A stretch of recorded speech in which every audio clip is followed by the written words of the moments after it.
Welcome है यार आपका गाला के मॉडल क्वेश्चन पेपर नंबर 3 में। फ़िलहाल एक्चुअली मेरी एग्ज़ाम्स चल रहे हैं बट अभी मैंने कुछ देर पहले एक कमेंट देखा जिसमें से प्रकाश चौधरी जी ने पूछ रखा है कि सर आप पेपर 3 कब शेयर करोगे। तो मैंने भी कमेंट कर दिया, बोला कि अभी देखो विद इन 2 आवर मैं शेयर कर दूंगा। तो अब वादा कर लिया तो पेपर तो बनाना पड़ेगा। तो अब पर्टिकुलर वीडियो लेकर आ गया हूँ मैं। तो स्टार्ट करते हैं हम क्वेश्चन नंबर 1 से। यहाँ पर आप देखोगे क्वेश्चन नंबर में पूछा है कि the atomic number of an element is 17, which of the following statement is false for this element. कौन सा स्टेटमेंट इस एलिमेंट के लिए फॉल्स रहेगा। इट्स इलेक्ट्रॉनिक कॉन्फ़िगरेशन 287, तो ये सही रहेगा। It is non metallic element, तो यस, इसके बाद में ये सही है।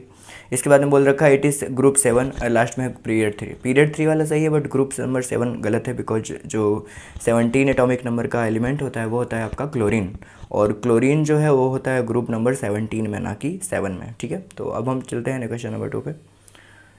Where does the fertilization of sperm and ovum occur. Ovum का फर्टिलाइजेशन एंड स्पर्म के साथ में कहाँ पर होता है, कौन से ऑर्गन में, फीमेल रिप्रोडक्टिव ऑर्गन में। तो यहाँ पर ऑप्शन में है uterus, cervix and vagina and oviduct. तो राइट आंसर होगा इसका oviduct, option number D is correct. Now the question number 3, which plant was obtained from the sterile flower of cabbage by using the artificial selection technique। तो option A में है broccoli, फिर केल, फिर kohlrabi, फिर cauliflower. तो इसका right answer आ जाएगा आपका ब्रोकली।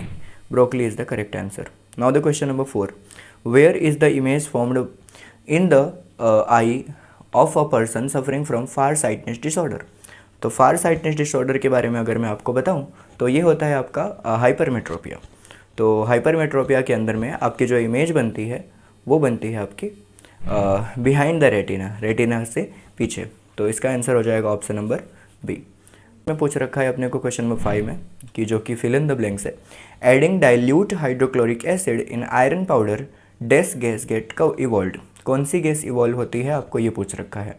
तो यहाँ पर हो जाएगा आपका ऑप्शन हाइड्रोजन गैस, बिकॉज जब एसिड को आप मेटल के साथ रिएक्शन करते हो तो उसमें से हाइड्रोजन गैस रिलीज होती है।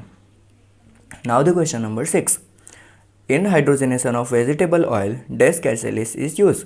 कौन से कैटलिस्ट का इस्तेमाल हम करते हैं हाइड्रोजनेशन करने के लिए वेजिटेबल ऑयल का। तो यहाँ पर हो जाएगा आपका आंसर में निकल कैटलिस्ट। यहाँ पे हम निकल कैटलिस्ट का इस्तेमाल करते हैं। Now the question number 7, dash controls the reflex action. Reflex action को कौन कंट्रोल करता है। तो इसका राइट आंसर आ जाएगा आपका spinal cord. Now the question number 8, the organ having common origin and structure similar but different function are called dash organ. ऐसे ऑर्गन जिनका ओरिजिन तो कॉमन है और स्ट्रक्चर भी सिमिलर है, तो ऐसे ऑर्गन को हम क्या बोलते हैं, है ना। बट उसके जो फंक्शन है ऑर्गन के वो अलग अलग होते हैं, यहाँ पे दे रखा है। तो इसका आंसर हो जाएगा आपका होमोलोगस ऑर्गन, है ना। इवोल्यूशन का ये क्वेश्चन है। क्वेश्चन नंबर 9 के अंदर में आपको पूछ रखा है ट्रूथ एंड फॉल्स। तो ऐसे कंडीशन में आपको चेक करना है और बताना है 1 by 1। By the dehydration of ethanol propane is obtain. Dehydration अगर आप करोगे इथेनॉल का तो आपको प्रोपीन मिलेगा। तो ये गलत है स्टेटमेंट, बिकॉज प्रोपीन नहीं मिलता आपको। यहाँ पर इथेनॉल का डिहाइड्रेशन से आपको मिलेगा ethene molecule. Now the question number 10, iodine is necessary for the synthesis of thyroxine hormone. Yes, it is true. Iodine का इस्तेमाल होता है थायरोक्सिन हार्मोन को बनाने के लिए। इसी की वजह से तो यार जब आयोडीन की कमी होती है तो आपको गोइटर हो जाता है। ओके, गोइटर एक गले के अंदर में डिजीज होती है। Now the question number 11, any type of mirror और lens always gives a virtual image. किसी भी टाइप का आप मिरर ले लो या फिर लेंस ले लो, वो वर्चुअल इमेज बनाता है। तो ये स्टेटमेंट गलत है, बिकॉज कुछ मिरर और लेंस रियल इमेज भी बनाते हैं। Now the question number 12, the number of consumers are always more than products. जो कंज्यूमर्स के नंबर होते हैं वो प्रोड्यूसर से हमेशा ज़्यादा होते हैं। तो ये भी आपका स्टेटमेंट हो जाएगा गलत, बिकॉज कंज्यूमर्स होते हैं वो प्रोड्यूसर से कम होते हैं। Now the question number 13, write the Mendeleev's periodic law. Mendeleev's ने कौन से पीरियोडिक लॉज बनाए थे वो आपको यहाँ पे पूछ रखा है। The properties are a periodic function of their atomic mass. तो जो मेंडेलियस ने बोला था कि उन्होंने बोला था कि जो कोई भी एलिमेंट की प्रॉपर्टीज़ होती है वो उसके पीरियोडिक फंक्शन के और एटॉमिक मास के ऊपर डिपेंड करती है।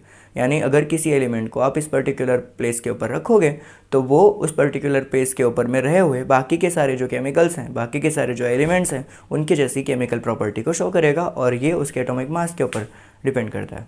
Now the next one is question number 14। Question number 14 का आंसर हो जाएगा कि दो डिवाइसेस के बारे में पूछ रखा है जो कि सोलार एनर्जी से चलती हैं। यहाँ पे आ जाएगा आपका, एक में सोलार कुकर, देन आ जाएगा सोलार वाटर हीटर। इसके अलावा आप लिख सकते हो सोलार सेल, है ना।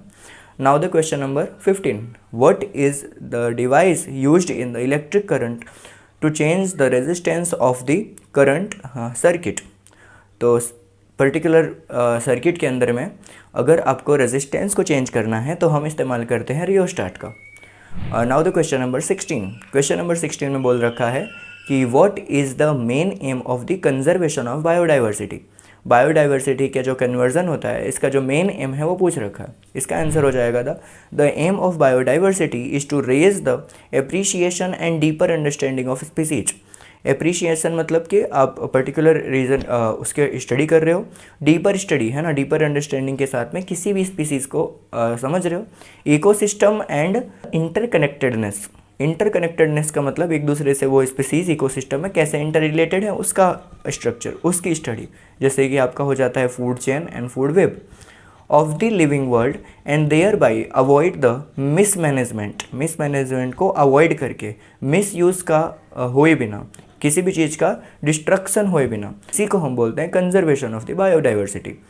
यहाँ पर आप देख सकते हो सेक्शन बी के ये सारे क्वेश्चन रहे आपके सामने, और ये रहे आपके सेक्शन सी के क्वेश्चंस, एंड ये रहे सेक्शन डी के क्वेश्चंस।